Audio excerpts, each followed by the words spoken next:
Assalamualaikum warahmatullahi wabarakatuh. Teman-teman yang dirahmati Allah, kali ini kita akan mempelajari lebih dalam kisah teladan dari 3 tokoh besar Islam di Indonesia, yakni Syekh Khalil Bangkalan, Kyai Haji Hasyim Asy'ari, dan Kyai Haji Ahmad Dahlan. Yang pertama ialah Syekh Khalil Bangkalan. Beliau dikenal sebagai ulama besar yang memiliki kontribusi besar dalam mengajarkan ajaran Islam. Beliau juga merupakan guru dengan pemikiran dan aksi yang nyata sehingga melahirkan banyak murid sebagai tokoh-tokoh besar Islam di Indonesia. Kyai Haji Khalil Bangkalan adalah seorang ulama dari tokoh agama Islam terkemuka dari Bangkalan, Madura, Indonesia. Ia lahir pada tanggal 20 Desember tahun 1992 dan meninggal pada tanggal 13 Desember 1956. Kehidupannya dicirikan oleh dedikasinya terhadap penyebaran ilmu agama, dakwah, dan pemberdayaan masyarakat. Beliau memulai pendidikan agamanya di pondok pesantren di daerah asalnya, Bangkalan. Kemudian, ia melanjutkan studi ke Mekah dan Mesir untuk mendalami ilmu agama Islam lebih lanjut. Setelah kembali ke Indonesia, ia menjadi seorang ulama terkemuka dan memimpin pondok pesantren yang menjadi pusat pembelajaran agama Islam di Madura. Selain sebagai ulama, Syekh Khalil Bangkalan juga dikenal sebagai tokoh yang aktif dalam memperjuangkan melawan penjajahan Belanda dan memperjuangkan kemerdekaan Indonesia. Beliau juga berperan dalam membangun kehidupan sosial dan ekonomi masyarakat Madura melalui pendidikan agama dan pengembangan ekonomi berbasis kearifan lokal. Syekh Khalil Bangkalan dikenal sebagai sosok yang berjasa dalam menyebarkan ilmu agama Islam, memperjuangkan kemerdekaan Indonesia, serta membangun masyarakat Madura secara holistik. Pondok pesantrennya yang dipimpinnya terus berperan sebagai lembaga pendidikan dan dakwah yang penting hingga saat ini. Selanjutnya, teladan dari Kyai Khalil Al-Bangkalani. Yang pertama, pantang menyerah dan senantiasa berusaha. Kyai Khalil ialah seorang yang selalu berusaha dan tidak mudah menyerah pada keadaan. Hal ini terbukti saat di Jawa, Khalil tak pernah membebani orang tua atau pengasuhnya, Nyai Mariam. Beliau bekerja menjadi buruh tani ketika belajar di kota Pasuruan. Beliau juga bekerja menjadi pemanjat pohon kelapa ketika belajar di kota Banyuwangi. Dan beliau menjadi penyalin naskah kitab Alfiyah Ibnu Malik untuk diperjualbelikan ketika belajar di Mekah. Setengah dari hasil penjualannya diamalkan kepada guru-gurunya. Setelah pulang dari Mekah, Kyai Khalil bekerja menjadi penjaga malam di kantor pejabat Adipati Bangkalan. Beliau selalu menyempatkan membaca kitab-kitab dan mengulangi ilmu yang telah didalaminya selama belasan tahun. Beliau pun menikahi putri seorang kerabat Adipati, Raden Rudrapati, yang pernah tertarik menjadikannya menantu. Setelah itu, beliau pun berdakwah dan berhasil membangun beberapa masjid, pesantren, dan kapal Sarimuna yang kelak diwariskan pada anak cucunya. Pembangunan masjid, pesantren, dan kapal tersebut memiliki pesan simbolik bahwa kegiatan dakwah harus beriringan dengan ekonomi yang baik. Yang kedua, ketulusan dalam beramal. Ketika ada sepasang suami istri yang ingin berkunjung menemui Kyai Khalil, tetapi mereka hanya memiliki bentul atau ubi-ubian talas untuk dibawa sebagai oleh-oleh. Akhirnya, keduanya pun sepakat untuk berangkat. Setelah tiba di kediaman Pak Kyai, Kyai Khalil menyambut keduanya dengan hangat. Mereka kemudian menghanturkan bawaannya dan Kyai Khalil menerima dengan wajah berseri-seri dan berkata, "Wah, kebetulan saya sangat ingin makan bentul." Lantas, Kyai Khalil meminta kaula atau pembantu dalam bahasa Jawa untuk memasaknya. Kyai Khalil pun memakan dengan lahap di hadapan suami istri yang belum diizinkan pulang tersebut. Pasangan suami istri itu pun senang melihat Khalil menikmati oleh-oleh sederhana yang dibawanya. Setelah kejadian itu, sepasang suami istri tersebut berkeinginan untuk kembali lagi dengan membawa bentul lebih banyak lagi. Tapi, sesampainya di kediaman Pak Kyai, Kyai Khalil tidak memperlakukan mereka seperti sebelumnya. Bahkan, oleh-oleh bentul yang dibawa mereka ditolak dan diminta untuk membawanya pulang kembali. Dalam perjalanan pulang, keduanya terus berpikir tentang kejadian tersebut. Dalam kedua kejadian ini, Kyai Khalil menyadari bahwa pasangan suami istri berkunjung pertama kali dengan ketulusan ingin memuliakan ilmu dan ulama. Sedangkan dalam kunjungan kedua, mereka datang untuk memuaskan Kyai dan ingin mendapat perhatian dan pujian dari Kyai Khalil. Selanjutnya adalah Kyai Haji Hasyim Asy'ari. Beliau merupakan murid dari Syekh Khalil Bangkalan.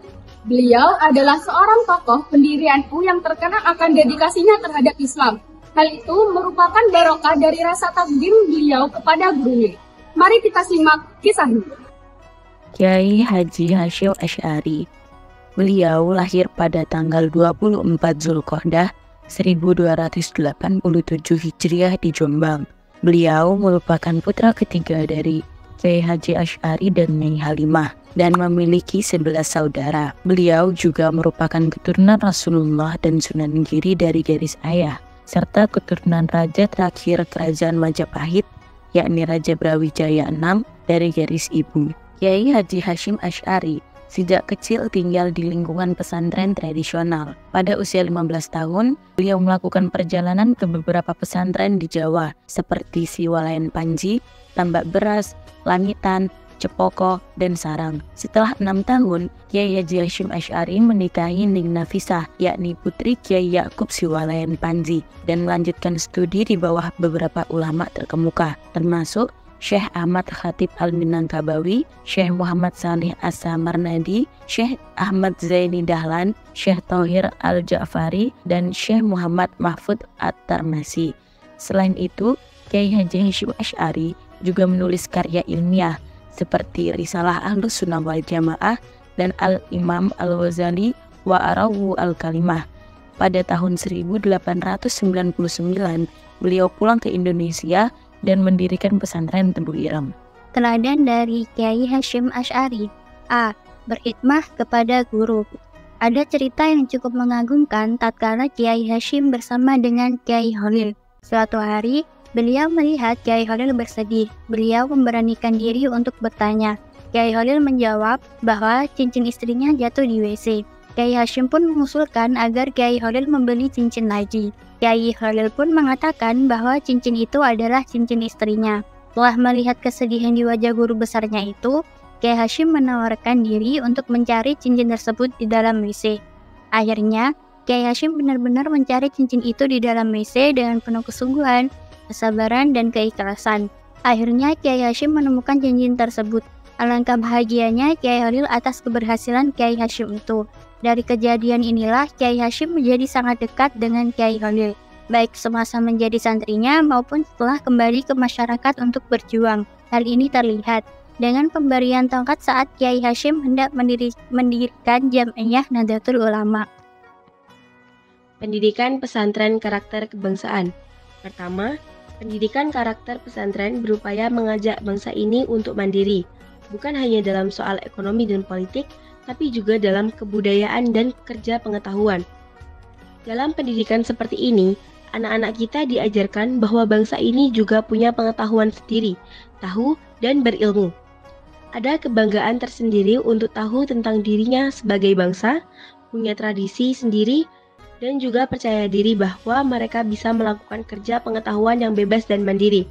Acuan pendidikan pesantren adalah dasar-dasar kehidupan berbangsa dan bermasyarakat, yang diperoleh dari masa sejak abad pertama masuknya Islam dan juga sebagian mengambil inspirasi dari masa Hindu-Buddha, seperti lakon-lakon pewayangan untuk kemudian diolah sesuai dengan jiwa pendidikan pesantren. Kedua, pendidikan karakter pesantren mengajarkan anak didiknya untuk bergaul dan bersatu di antara sesama anak bangsa se-Nusantara, apapun suku, latar belakang, dan agamanya. Mereka diajarkan untuk saling berinteraksi secara harmonis di antara berbagai komunitas bangsa tersebut. Kalau ada perselisihan, mereka diminta untuk berdamai melalui mediasi para ulama pesantren atau yang ditunjuk oleh orang pesantren untuk memerankan fungsi mediasi tersebut. Yang ketiga, pengetahuan diabdikan bagi kepentingan dan keselamatan nusa dan bangsa ini. Itu sebabnya pesantren mengajarkan berbagai jenis kebudayaan Nusantara yang akan menjadi alat perekat, pertahanan, dan mobilisasi segenap kekuatan bangsa ini. Yang keempat, karena pergaulannya yang begitu rapat dengan bangsa-bangsa lain di jalur perdagangan dunia di Samudra Hindia, orang-orang pesantren juga mengajarkan anak-anak bangsa ini cara-cara menghadapi dan bersiasat dengan bangsa-bangsa lain, terutama dengan bangsa orang-orang Eropa, kini Amerika, yang berniat menguasai wilayah di Asia Tenggara. Kelima, orang-orang pesantren juga mengajarkan kepada anak-anak bangsa untuk memaksimalkan serta memanfaatkan segenap potensi ekonomi dan sumber daya negeri ini. Itu sebabnya pesantren hadir di dekat sumber-sumber mata air dan sumber-sumber kekayaan alam. Yang terakhir adalah Kiai Haji Ahmad Dahlan. Beliau merupakan pendiri Muhammadiyah, sebuah organisasi yang berfokus pada pendidikan dan kesejahteraan umat. Bagaimana perjalanan hidup dan kontribusi beliau? Mari kita bahas. Biografi Kiai Ahmad Dahlan. Muhammad Darwis atau Kiai Ahmad Dahlan lahir pada 1 Agustus tahun 1868 di Kampung Kauman, Yogyakarta. Anak keempat dari pasangan Kiai Haji Abu Bakar bin Haji Sulaiman dengan Siti Aminah binti Kiai Haji Ibrahim. Sejak kecil, beliau sudah terlihat sebagai anak yang cerdas dan kreatif. Beliau mampu mempelajari dan memahami kitab yang diajarkan di pesantren secara mandiri. Beliau dapat menjelaskan materi yang dipelajarinya dengan rinci, sehingga orang yang mendengar penjelasannya mudah untuk mengerti dan memahaminya. Beliau juga sudah mampu membaca Al-Quran dengan tajwidnya pada usia 8 tahun. Pada tahun 1883, telah cukup menguasai pengetahuan agama, beliau berangkat ke Mekah selama 5 tahun. Di sana beliau mengkaji kitab-kitab Tauhid karangan Syekh Muhammad Abduh, Tafsir Juz Amma karangan Syekh Muhammad Abduh, Kanz Al-Ulum dan Dairat Al-Ma'arif karangan Farid Wajdi, Fi Al-Bid'ah karangan Ibnu Taimiyah, Tafsir Al-Manar karangan Sayyid Rashid Rida, majalah Al-Urwat Al-Wusqa, dan masih banyak kitab-kitab yang lain yang sering beliau kaji. Menjelang kepulangannya, beliau menemui Imam Syafi'i, Sayyid Bakri Syato, untuk mengubah nama dari Muhammad Darwis mendapatkan nama baru Haji Ahmad Dahlan. Setelah kembali ke tanah air, beliau kembali menuntut ilmu dan belajar ilmu fikih dan nahwu kepada kakak iparnya, Haji Muhammad Saleh dan Kiai Haji Muhsin. Ilmu falak kepada Kiai Raden Haji Dahlan, hadis kepada Kiai Mahfuz dan Syekh Hayat, ilmu kiroah kepada Syekh Amin dan Bakri Satok, ilmu bisa atau racun binatang kepada Syekh Hasan. Pada tahun 1903, beliau dan anaknya Muhammad Siraj berangkat ke Mekah dan menetap di sana selama 2 tahun. Beliau kembali ke Mekah untuk memperdalam pengetahuan agama. Di sana, beliau belajar secara langsung dari ulama-ulama Indonesia di Mekah, yaitu Syekh Ahmad Khatib Al-Minangkabawi, Kiai Mahfuz Termas, Kiai Muhtaram dari Banyumas, dan Kiai Asy'ari dari Bawean. Kiai Ahmad Dahlan ialah seorang yang memiliki gagasan pembaharuan. Beliau terpengaruh dengan gagasan dari Muhammad Abduh dan Sayyid Rashid Rida. Bahkan, beliau pernah mendiskusikan esensi dari gerakan pembaharuan kepada mereka berdua. Untuk mendalami gagasan pembaharuan, beliau sering membaca majalah Al-Manar oleh Rashid Ridla dan Al-Urwat Al-Wusqa oleh Jamaluddin Al-Afghani. Kiai Ahmad Dahlan wafat pada tanggal 23 Februari tahun 1923 dalam usia 55 tahun. Beliau meninggalkan pesan bagi para generasi penerusnya di Muhammadiyah. Beliau mengatakan, "Hidupilah Muhammadiyah, jangan cari hidup di Muhammadiyah." Selanjutnya, teladan dari Kiai Ahmad Dahlan. Yang pertama, menciptakan masyarakat Islam yang sejahtera. Kiai Ahmad Dahlan dalam menciptakan masyarakat Islam yang sejahtera menekankan pada bentuk-bentuk pelayanan. Hal ini terlihat pada beberapa sekolah, panti asuhan, rumah sakit, dan penerbit. Bentuk-bentuk pelayanan ini terbagi menjadi 3 bidang, yaitu yang pertama pendidikan, yang kedua sosial, dan yang ketiga keagamaan.